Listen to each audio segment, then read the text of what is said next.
up, nerds? I'm Tom. I'm Aaron. We're Neverboard Gaming. We're taking a look at New Angeles by Fantasy Flight Games. Aaron, this is I'll just go ahead and say it. This game's a little weird to me. It's very political. It's super political. You feel like a corporation trying to use the city to bend to your will and gain these assets and things, and it's awesome. You're very aware of your agendas, and you need to make sure that those are the agenda. While not fooling everybody into thinking that you're just evil, right? You want to make sure that the city still thrives I somewhat. want the city to do good. I don't want everybody to live on the streets. I want them to be okay, but I also want to make a bunch of money. Yeah, and maybe if some people die, it's what's the worst thing? What's the worst thing that could happen, right? Yeah. So I'll say two things. My very first impressions of this game, which is going to be weird because I'll say what they were and also how they changed. One was just overall just excitement, like the way when I was first playing this in the first turn or two, I was kind of realizing the way it works. Oh, you can bargain for things. Ooh, not only do we want this action to happen, but if that action happens, then that means he gets this asset, which means he's kind of better on throughout the rest of the game. The way it's a circular game, right? Like when I try to explain the game, it's circular in that well, what does this do? Well, this helps that. Well, what is that? Well, that kind of modifies the way this works. Well, what is this? Good question. That affects this thing, And this last thing, it affects the first thing. So it's just it came full circle. Thanks for helping me complete that. Woo. So I was super excited when I first was playing it. Ooh, this is a very interesting, very cool. And then the second, boom, realization that I had in my first play was this is a lot like Battlestar Galactica, which Aaron, you've never played, right? No, but it's not like Dead of Winter. Me. Sure. Okay. Yeah. So Battlestar Galactica is like Dead of Winter on steroids. This is just a different version of that. So you can understand the concept of Dead of Winter on steroids, right? Exactly. So if you've played Battlestar Galactica, remove a lot of that I don't trust anyone aspect of it and just add in a lot more voting and political stuff, and you have a good idea of how this game feels while you're playing it. Aaron, what things did you like about this game? What were just kind of baller and awesome and fantastic all the way through? Right off the bat, the minis. Boom. Awesome. I like that. So this is semi-cooperative. All of the corporations, their abilities help mitigate the bad things that are going on in the city while you're trying to pull off your agendas. So I'm trying to, get all these resources so we can complete our objectives, but all this other stuff's going on. So I'm going to use my superpower from my corporation, my one awesome thing to help bring it back down to zero, so we can kind of get through the game. I thought it was pretty cool that they balanced it all well like that. I also like the fact that if you are the traitor or the federalist in this game, which I was the first time we played, it's pretty cool. You're trying to you're pretty much letting anybody do what they want as long as bad stuff is happening all the time. You're that sounds good. Let's see. Can we make sure that there's a whole bunch of threat when you're trying to get the threat to increase by moving people into certain areas and things. Every time you hear someone go look, it's not that big a deal if the threat goes up just a little bit because we're more concerned about this thing. Yeah. and a traitor type mechanic isn't something new in a game. The reason why I like this is we can argue back and forth that someone's the Federalist, but not only is it possible that there is no Federalist, that's not the main thing. That's not the overarching No. You're more worried who's my rival. Because the whole, you're looking at the points. You could say this person's in the lead, this person's second, this person's third, but not really. No. Those positions are irrelevant. It's more as long as you're above your rival. Yeah. Right? So you get these rival cards at the beginning, and you're oh, as long as I'm beating HB, or as long as I'm beating NBN. No, 3 letters. He could say 2 letters really easily, but when there was 3 letters, he was stumbling and fumbling. I'm a super huge fan of the Android Netrunner card game, which is partly why I was, really excited to play this. I mean, I knew it wasn't going to be like this, but the theme, to me, is really there. I feel I'm playing the corporation that I'm used to playing when I'm playing Netrunner. But Aaron, I mean, I know you don't really play Netrunner, but did that affect you at all in your experience in the game? No, I actually enjoyed it. Like, there is a lot of theme. Like, you can read in the rule book. There's like, you know, descriptions of each of the city towns, and there's description of each, you know, why these corporations do the things they do. Mm-hmm. And like that's like above and beyond. If you really love Netrunner, you could read into it more. But like, it didn't really affect it too much. Like, the Netrunner theme doesn't bother me. I like the way they design things. Like, the design on this is super clean because they took it directly from Netrunner and just like They ported over all the artwork. yeah. And like, it makes it look clean. It makes it work well. The evil corporation thing works well for how this game is plays, and I had no problem with them taking that theme that I don't generally play because Yeah, it's not. They're not, for lack of a better term, they're not shoving it down your throat. Like, no. you know, it's not, and it's not like, you know, all the Netrunner fanboys are all around you constantly talking about it. That's all they care about. Like, you can never play Netrunner your whole life and still totally enjoy this game. Because there's no terms in here like the LCG that you have to memorize and learn like in Netrunner. So I mean, there are a lot of terms, but you're saying there aren't terms from Netrunner. Yeah, you know, it's not like since I've played Netrunner, I know what these words mean. I'm ahead of you. Yeah, there's none of that. No. So we talked about, you know, a lot of the aspects that we liked. Of course, the production quality is great from Fantasy Flight. You know, even the board design, it's a little bit busy, but it works. It's not too much. If they had gone 10% more with the busyness, I would have been like, But you know, it's right on the edge there for me. Aaron, what did you not like about this game? The only faults I had, I solved by reading the rules and correcting the things you got wrong. There isn't anything I really don't like because every action has an equal and opposite reaction. Ooh. Thermodynamics, probably. I don't know. So when you play your action cards, they'll do positive things, but a lot of them also do negative things. So like to counteract it can never be too positive. Okay, this one's kind of positive, so it's fine. But this one's really positive, so there's going to be a negative effect for it. But then somebody, you know, you may be gaining some capital. You may be gaining some capital from playing that card, but somebody else could gain capital by reversing your card with a later action. Mm-hmm. So there's just like you're increasing something on the board state, making it harder to win the game overall. Like. But you're also making it where somebody else could just erase that and bring it back to zero and gain the capital to beat you. So it's circular. Yeah. It's a balancing act. Yeah. It's a balance because you're constantly, you want a thing to happen, you want a thing to happen, you want a thing to happen, and honestly, all of our things can happen. We just don't know it yet. You know, we just haven't figured out that perfect synergy to where everything happens fine and nothing gets destroyed and ruined along the way.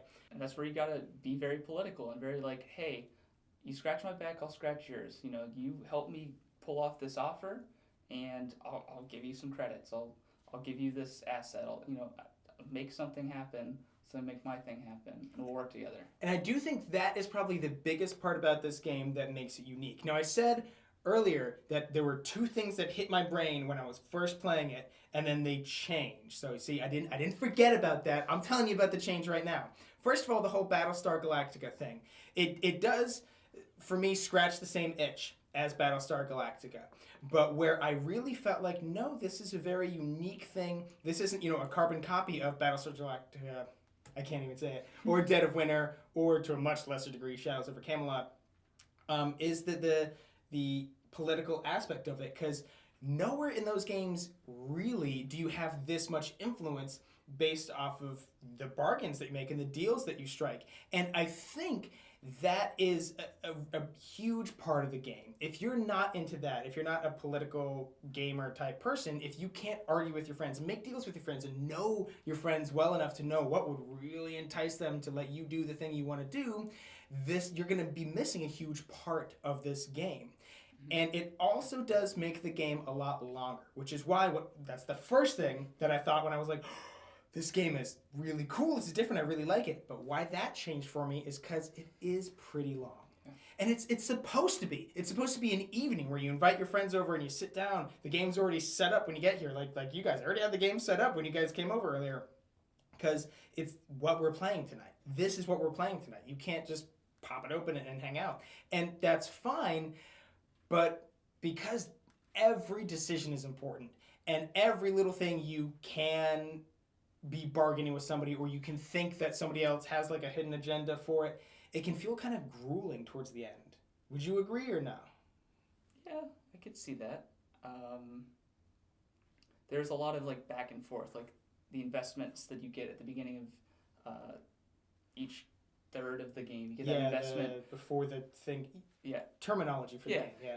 You get that investment, and you're like, oh, well, this could swing me 8 points this round. Yeah. So like it does kind of get grueling. Where you're like, okay, I'm in the lead. Oh no, I'm not in the lead. Oh, well, I get a bunch of points. So what?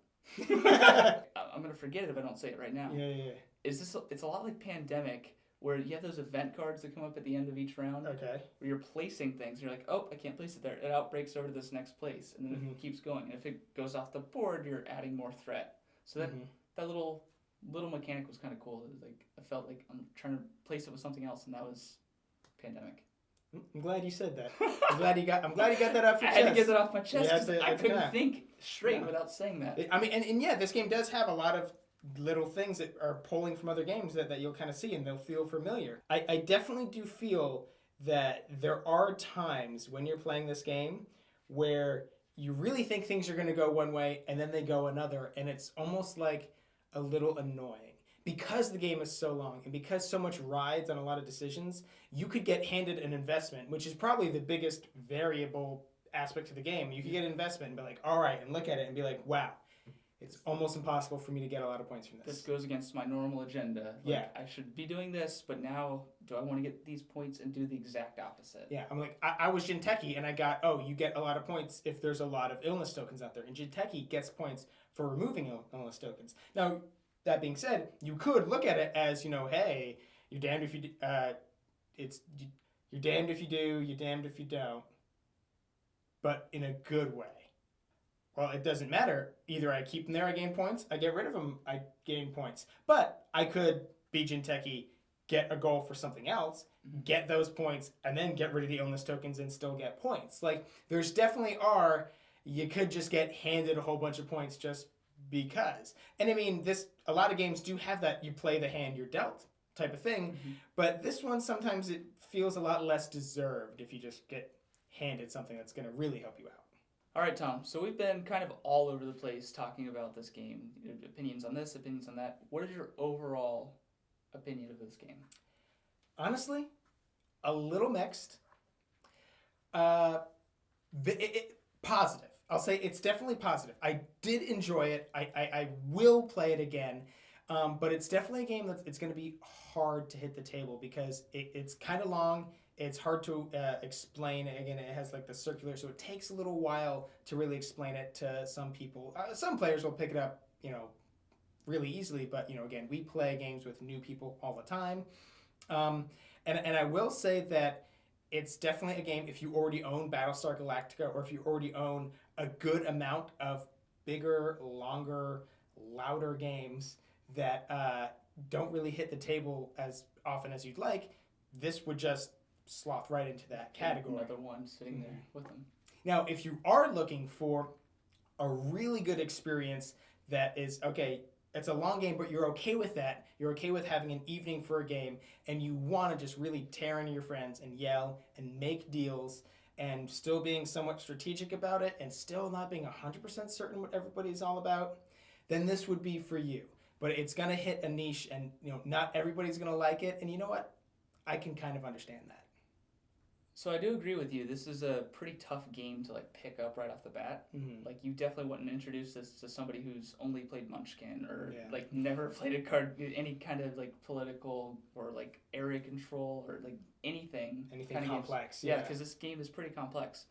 But if you played a couple games and I'm introducing this to you, being the more advanced player, I don't have a huge advantage because there's nothing I can do in the first round or two that's going to put me at a huge advantage.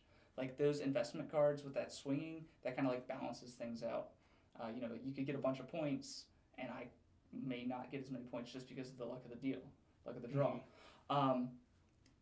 And the fact that it's semi-cooperative, I can be like, hey, you're really good at doing this certain thing. If Mm-hmm. you've drawn this card, you should totally do this. It's going to give you credits. It's going to reduce threat. It's going to keep the game alive, while helping us all together, but helping you. Mhm. But I could also just be manipulating you into Right. doing something that I really need done for my other secret objective, and just like, oh yeah, I'm gonna give you a bunch of points, but I know that as long as I beat you, it's fine. Like, you're my rival. I'm gonna help you for a little bit, but that's it. Once you've kind of got the swing of it, I'm going all out.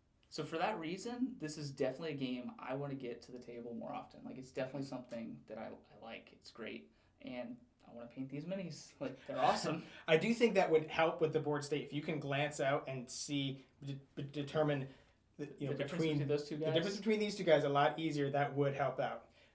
But I do understand what you're saying. I think it's definitely a game that is going to be hard to hit the table, but you're going to wish it hit the table more. Exactly. All right, so I know you really want to copy this now, so you should totally click on the link below and get yourself one. And hey, while you're here, subscribe and you'll never be bored.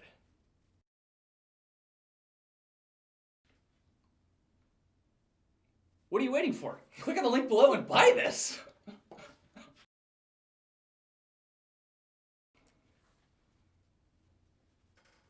What time is it, Tom? It's time to buy a copy.